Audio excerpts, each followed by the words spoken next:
What's up, everybody? It's Dude and Marie right back in the building, bringing you the latest in the news, sports, hip-hop, and entertainment. And today we got BIG Gipp, everybody, from the legendary group Goody Mob. Yeah.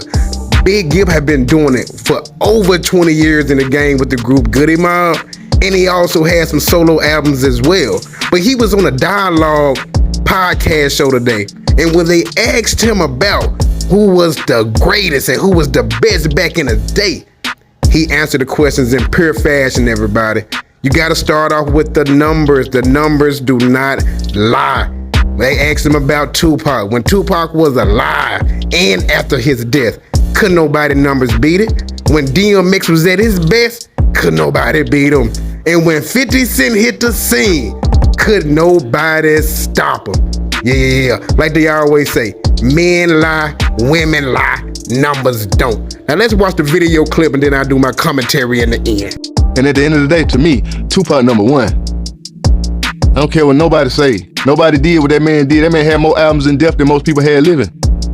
So at the end of the day, that man had a transitional time of coming out a revolutionary rapper, turning into a movie star, a certified movie star, then coming back and dropping Me Against the World, and then coming back and dropping the double album. Man, come on, man. Go on. Half the people y'all say number one took songs from him to make them popular after he was gone.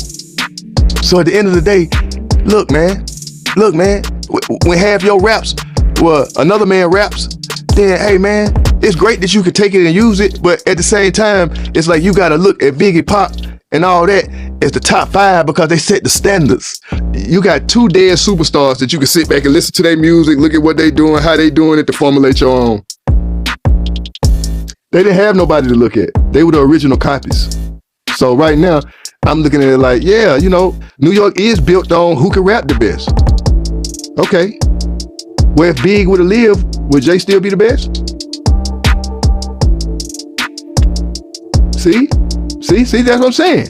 Now, you can look at any of the podcasts from New York and they'll say, hey, bro, Big hands down. They say, first of all, tell me what JayZ album was better than Life After Death. None. Okay, tell me a JayZ album that was better than goddamn When Pac Came Home. All Eyes on Me. Me Against the World was a classic. 2. And could stand up against a lot of albums. 2. When he went to jail. And when he went to jail, that's when he dropped Me Against the World and was killing the streets. So I'm like, bro, I was there. I lived through that shit. And you had to have a lot of things happen for you, and a lot of people had to get on your team to push you up here when these guys made that kind of noise without them people being like that. Like, I can't take, and this is what I'm saying, I'm like, I cannot take that man's genius away from him. He is one of the best technical and baddest rappers from New York that has ever come from New York. True. But that's by New York standards. You know what I mean? Out here on the West Coast, they love Easy-E and Cube. In Texas, they love The Face, the Ghetto Boys. In the South, they love who they love. My thing with hip hop is just stop all this who the best. It ain't nobody the best. You just the best in your region. And that's what makes Jay smart. That's what makes Jay a great businessman. That's what makes Jay a genius. You know what I mean? At the end of the day. But hey, man, half that car cost of that girl, bro. I bet you can't got that. I bet JayZ can't do no motherfucking $24 million concert. That car cost of that girl, bro. I bet you can't got that. I bet JayZ can't do no motherfucking $24 million concert for 45 minutes. I mean, come on, bro. Even when they said it was Jay, man, it's been 50 Cent, bro. When 50 came out, I ain't hear no JayZ music. It just stopped playing. Come on, bro. I was there. When 50 came out, he shut everything down. And the reason why they didn't give it to 50, you know why? Because the West Coast did his music. So New York has never crowned 50 Cent because the West Coast did his music. Dr. Dre. Then if you want to say a bigger label, when you say a bigger label, I still think Murder Inc. Hey, folks, they were bigger than Rockefeller. When you go back and look at them numbers back then, hey, That boy, hey, Ja Rule was nothing but on the radio. That girl was nothing but on the radio. Only people that was on, if you go back and look at the Rockefeller roster, it was Benny Siegel them. It wasn't Ashanti. So that's all I'm saying, bro. Like, you know what I mean? I just be you can say Rough Riders too. Rough Ride, man, come on, bro. Like, come on, bro. Like, I don't care what you say. To me, DMX was bigger than Shawty all day. Shawty put out 2 albums in 1 year that smoked anything he put out. And you still said he was the best. Why you think a motherfucker like that get, oh, fuck this industry, man, fuck this industry. Cause y'all still want who y'all want to be the best. But the numbers say DMX is the biggest thing walking around here.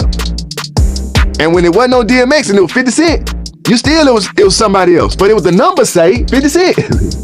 So that's why I'm just like, you know what, New York, and you buy your shit, and whoever you're with, cool. That's who the people want to be the best, cause that's who they fuck with. Now, what the people fuck with is just a whole nother story. The movement that the Rough Riders had was totally different than all of the shit that ever came through New York.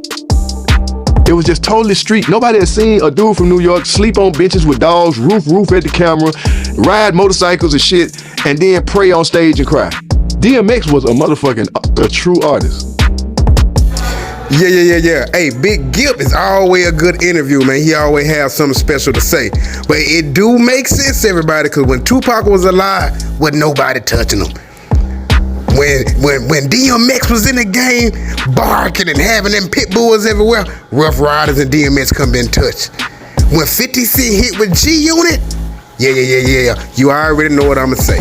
So JayZ, he know what's up. Yeah. But let me know in the comment box below, what do y'all think about this whole interview?